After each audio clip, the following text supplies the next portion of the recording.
বরাক্রান্ত মন নিয়ে বলতে হয়, দুঃখ ভরা মন নিয়ে বলতে হয়। এমন অনেক মানুষ আছে যে হুজুর এমন একটা যুগ আসছে, কোনটা ভালো আর কোনটা মন্দ তা বুঝতে পারি না। না এমন কথা বলে না? বলে না যে কোনটা ভালো আর কোনটা মন্দ এটা এখন বুঝতে পারি না, সত্যকে চিনতে পারা বড় কষ্টকর। এ ভাই এমনটা বলিয়েন না। এমনটা যদি আপনি বলেন তাহলে আল্লাহ তাআলার দেওয়া নেয়ামতকে অস্বীকার করা হয়। কি করা হয়?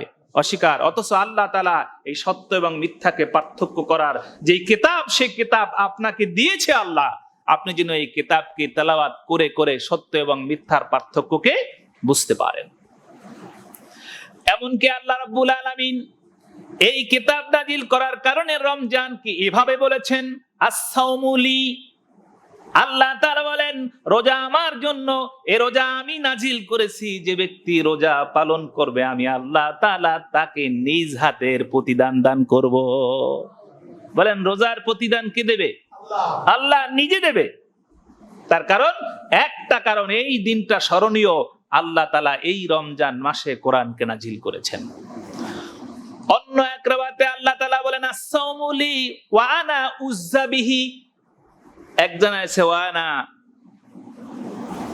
আনা আযী বিহি, যে আমি তাকে পুরস্কার দেব। আর অন্য রাওয়াতে আসছে আল্লাহ বলেন যারা রমজান মাসে রোজা রাখবে তাদের জন্য আমি আল্লাহ নিজেই পুরস্কার। আসতে বলবেন সুবহানাল্লাহ। আসমান এবং জমিনের অধিপতি আল্লাহ। বলেন কি আল্লাহ? আসমান এবং জমিনের অধিপতি কে? আল্লাহ। আল্লাহ রাব্বুল আলামিন বলেন, আল্লাহ নিজে বলেন যে আমার একজন মুমিন বান্দা যে আমার প্রতি বিশ্বাস স্থাপন করে তার মূল্য আমার কাছে যা, আসমান এবং জমিনের মূল্য আমার কাছেও তা নাই। আসমান এবং জমিনের চাইতেও একজন মুমিনের মূল্য আল্লাহর কাছে বেশি। আল্লাহ বলেন আল্লাহু ওয়ালিয়ুল্লাযিনা আমানু, আমি আল্লাহ তাদের অভিভাবক যারা আমার প্রতি ঈমান আনে। বলেন সুবহানাল্লাহ। তাহলে বলেন আপনার আমার অভিভাবক যদি আল্লাহ হয় তা আমাদের অভাব থাকার কথা, দুঃখ থাকার কথা। অথচ আমরা অভাবগ্রস্ত, দুঃখ জর্জরিত আমাদের জীবন। একমাত্র কারণ আল্লাহ তাআলা আপনার আমার জন্য নেয়ামত স্বরূপ যেই কোরআন দিয়েছে, যেই কোরআনকে আমরা ধারণ করি নাই, কোরআন আমরা শিক্ষা অর্জন করি নাই, কোরআন আমরা জীবনে বাস্তবায়ন করার জন্য লড়াই সংগ্রাম করি না। ঠিক না? করি না। যে ভাই সমাজের সব জায়গায় সুদ, সুদ ছাড়া তো বাঁচা যায় না। আল্লাহ যখন বলবে ও আমার বান্দা এই সুদকে বাঁচার জন্য তুমি কি কি করেছো, তখন আপনার আমার চোয়াল থেকে গ্রহণযোগ্য কোনো কথা বের হবে না। এই জন্য এই রমজান মাস সম্পর্কে আল্লাহ তাআলা হাদিস শরীফে আরো একটি কথা বলেছেন। আরো একটি কথা, যে জান্নাতের অসংখ্য নেয়ামতপূর্ণ দরজা থাকবে, অসংখ্য দরজা। এর মধ্যে একটা দরজা থাকবে যে দরজাটার নাম রায়ান। সবাই বলেন দরজার নাম কি? রায়ান নামক দরজা। রায়ান নামক দরজা।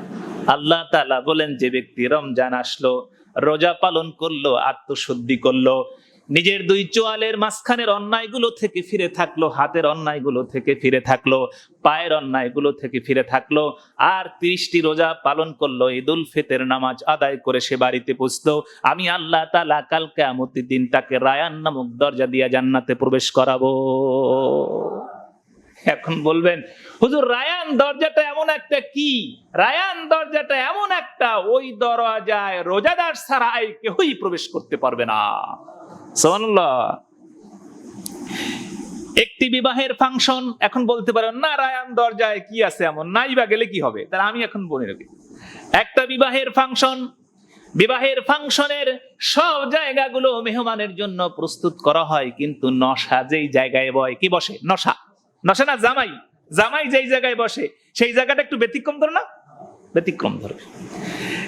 একদম মাঝখানের টেবিলে যেই খাবার আসে, জামাইয়ের চৌকির উপরে সেই একই ধরনের খাবার যায়, তারপরও জামাইয়ের পাশে বসে যারা খায় তাদেরকে একটু বিশেষ মেহমান মনে হয় না? ভুল বললাম?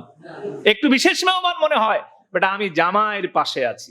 অনেক সময় জামাইয়ের পাশে থাকতে গেলে বেশি খাওয়াও যায় না, একটু আনন্দ উল্লাস বেশি হয়, ভাব বেশি হয়, জামাইও খাচ্ছে না, ঠিক না? একটু ব্যতিক্রম হয়, কিন্তু তারপরও ওই জায়গায় আমার ইম্পর্টেন্সই প্রমাণিত হয়। আমি এই মেহমানদের মধ্যে একজন ব্যতিক্রমধর্মী মেহমান, আমার স্থান জামাইয়ের পাশে। কার পাশে? জামাইয়ের পাশে। ঠিক আল্লাহ রাব্বুল আলামিন এই রোজাদারকে কাল কিয়ামতের দিন এভাবে সম্মানিত করবে, তাকে একটা ব্যতিক্রমধর্মী গেট দিয়ে প্রবেশ করাবে, এমন একটা গেট দিয়ে প্রবেশ করাবে রোজাদার ব্যতীত আর কেউ ওই গেট দিয়ে প্রবেশ করতে পারবে না।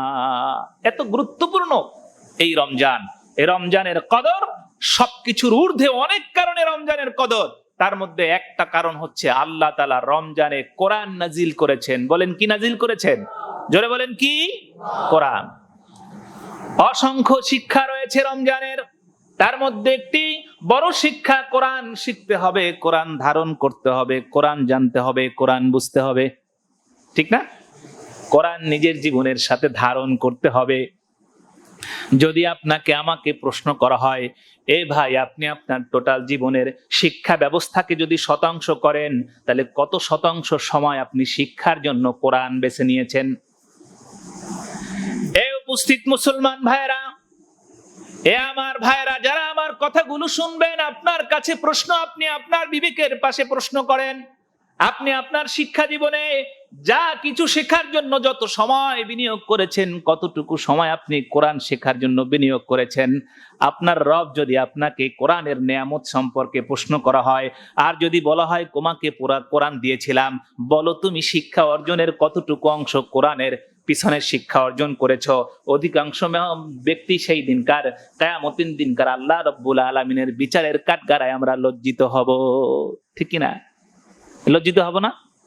হ্যাঁ, তার কারণ আমরা আমাদের শিক্ষার খুব নগণ্য অংশ কোরআনের পিছনে ব্যয় করি নাই। কোরআন আপনি যদি না জানি, তাহলে কোরআন মানবো কিভাবে? কোরআন মানবো কিভাবে? সবচেয়ে দুঃখজনক একটা কথা, সবচেয়ে দুঃখজনক, যে পৃথিবীর মধ্যে এমন কোন লোক আছে যে কোনো কিছু পড়ার সময় না বুঝিয়া পড়ে? কথা বলেন। আমি আস্তে আস্তে কথা বলি যে আমিও রোজাদার, আপনারা মাঝে মধ্যে একটু সুবহানাল্লাহ আলহামদুলিল্লাহ না বা হয় তাও বলতে পারবেন না? পারবেন না? পারবেন।